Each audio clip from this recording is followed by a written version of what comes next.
What if I was to tell you that the reps you're doing aren't actually counting towards your muscle growth, and that's why you're stuck in a plateau? Because a lot of people think they've got the form, intensity and volume right, but then their reps aren't actually stimulating growth, but they don't know why. So today we're going to jump into the science of stimulating reps and why it maximizes your muscle building potential. If we haven't met before, what's up? I'm Lockie, a final year sport and exercise science student at Oxford Brookes University. With over 3 years of dedicated resistance training experience, I'm passionate about applying scientific principles to actionable training strategies. So today I'm going to share how to make your workouts more effective by understanding the science behind stimulating reps. So let's get into it. So we're going to discover what actually makes reps truly stimulating for muscle growth, why most of your current reps might not be building the muscle you want, and how understanding this model can transform your training for maximum gains. So let's first jump into understanding the science behind stimulating reps. So the stimulating rep model states that growth occurs when a repetition involves both high motor unit recruitment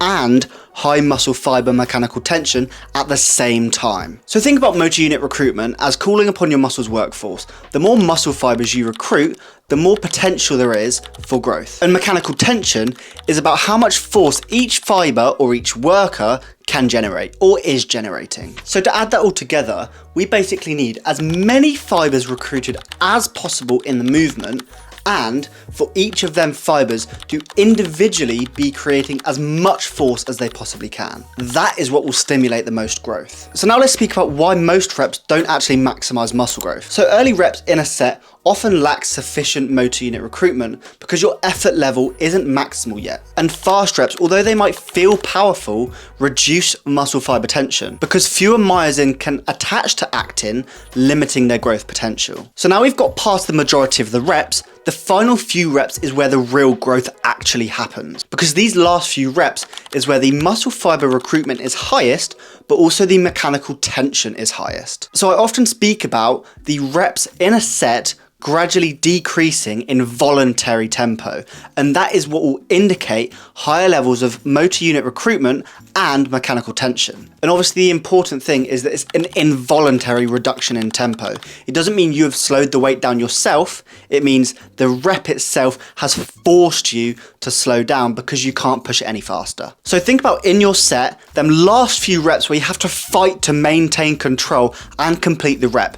They are the reps that actually matter towards growth. So now is probably a good time to think about the exercises that push you to that level constantly. Let me know in the comments what them exercises are, because they're probably the exercises that elicit the most amount of muscle growth. So yeah, now you understand the science behind stimulating reps and why most reps you do in a set aren't stimulating for muscle growth. But how do you actually apply it to your training? So the stimulating rep model explains why varying amounts of reps, i.e. between 5 and 30 reps per set, can elicit similar levels of hypertrophy because they all have similar amounts of stimulating reps. So if you pick a weight that only allows you to do 5 reps and you absolutely max yourself out, you reach failure at them 5 reps, they're probably 5 stimulating reps. But then if you pick a weight that allows you to do 30 reps and you reach failure or about failure on 30 reps, you'll probably still only get 5 stimulating reps, but then you've accumulated so much more excess fatigue by doing them extra reps. And it also explains why more reps and sets don't necessarily equal more growth, because like I said, you're accumulating more fatigue, and the higher fatigue buildup you have, the reduction in quality of your reps there will be. And even your rest periods matter, because in current literature, it's very fashionable to say that you should do 1 minute rest in between sets for hypertrophy.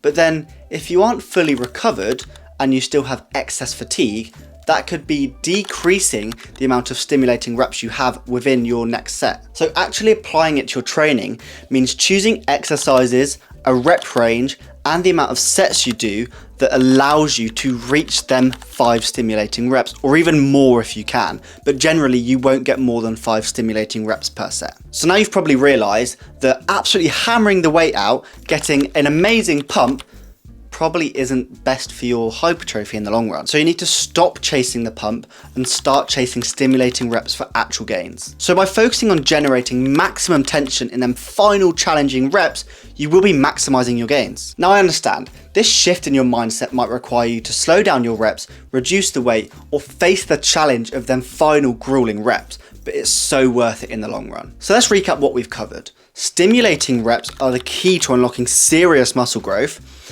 and they happen when both motor unit recruitment and muscle fiber tension are at their peak, and by applying this knowledge, you can actually optimize your training for maximum gains. So now I want to hear from you. What is your biggest challenge when trying to maximize muscle fiber tension within your workouts? Let me know in the comments. And don't forget to like and subscribe and turn on the bell icon to get notified for more evidence-based fitness advice. Don't forget, I drop 2 new videos every week, Wednesday and Saturday at 5 PM British Standard Time. You don't want to miss them. As always, thanks for watching, and I'll catch you in the next one. Peace.